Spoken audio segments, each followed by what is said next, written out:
You are now watching a clip from the Inspired by show. You can watch the full episode on our YouTube channel or listen on iTunes, Spotify, or wherever you get your podcasts. So make sure to head over there, leave us a 5-star rating if you enjoyed it, and follow the show.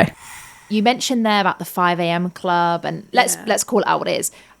I'm not saying that the 5 a.m. club doesn't work, but I don't think it needs to be at 5 a.m. It's the principles, it's the concepts. And there is a lot of BS in our industry that are podcasts, TV shows, books that say, in order to be successful, you must do this. And it does piss us off a little bit. We talk about it quite openly on our own stages. What pisses you off about this industry that we're being told to do it this way, and if we don't do it that way, it won't work? I love this question. So what pisses me off is the fact that there's a shadow side to personal development and entrepreneurship, which is it's constantly telling you that you're broken, that you need to fix something. Once you've done that, you need to go on to the next thing and next thing and next thing. I think it's all about learning it, great, implementing it, and just carry on with that. I used to be one of those people that did podcasts, like listen to podcasts after podcasts, books after books, audiobooks, read books. I was like, okay, if I do this, I'll get this result. That's not true. Like I think it's a time waster in that way. Like, I've got to get up at 5 a.m. because that guru told me to.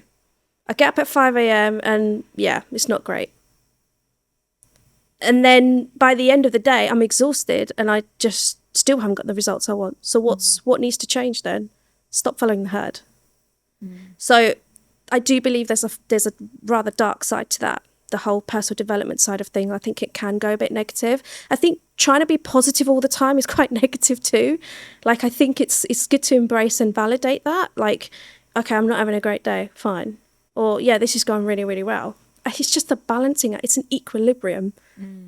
So I don't think it's just a constant train track of learning all the time. You're just feeding, like, goes back to fueling your brain, feeding your body. You're just feeding lots of stuff, lots of information, but it's an information overload and a mess, quite frankly.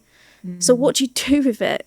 Be specific, be picky what you want to learn, and then implement it. Like, stay on track with what you want to stay on track for. And not just because everyone's doing 5 a.m, I've got to do 5 a.m. Everyone's doing this, so I've got to do that. Like, I'm not the type of person to do that. That's why I do what I do. So I've seen that firsthand with many different things. And I love the fact that you said it how it is there with the personal development space that assumes that you are broken. What I have seen in the space as well, obviously I've had a lot of results from mentors in this industry who have helped me through a lot of my mentorship. You have been one of them that's helped me through a lot of that too personally. But the frustration I have is that the reason it keeps us feeling broken is because then we're staying in the space, right? What's your views on businesses that create a co-reliance with their clients, like certain mentors that are going, you're broken, you need to fix this, but that doesn't work, so you need to come back and get fixed again? Tell me about that. I think it causes a massive disconnect. I think initially when you work with a mentor, because there was a need, that need has now been fulfilled with working with them for however long you've worked with them. But then this whole, you need me back, this creates codependency. It's more about that person than you, if that makes sense. Like, I've been part of masterminds, I've been part of mentoring, coaches, programs, all sorts of things. And I get to a point where I'm like, I don't need it anymore. Imagine like a kid, go back to childhood, like a child's like, no, I don't want that. I'm done playing with that toy. It's same thing with mentoring and coaching and program. I'm done with it. I've got what I needed. I don't need to renew. I can move on. It's the same with my gut programs. I always say, I don't ever want to see you again. And I say that with love and kindness. They were like, why? I was like, because once you've gone through it, you don't really need it again. I've taught you the foundations which you've created for your own lifestyle. That's it. It works. Not a cookie cutter approach.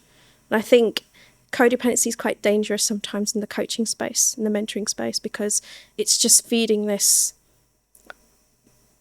false, this falseness about it. I think it's just like, it's not true. You don't constantly need that person to mentor you. You've learnt what you should have learnt, and then come out of it feeling fulfilled, happy, and getting the results continuously. So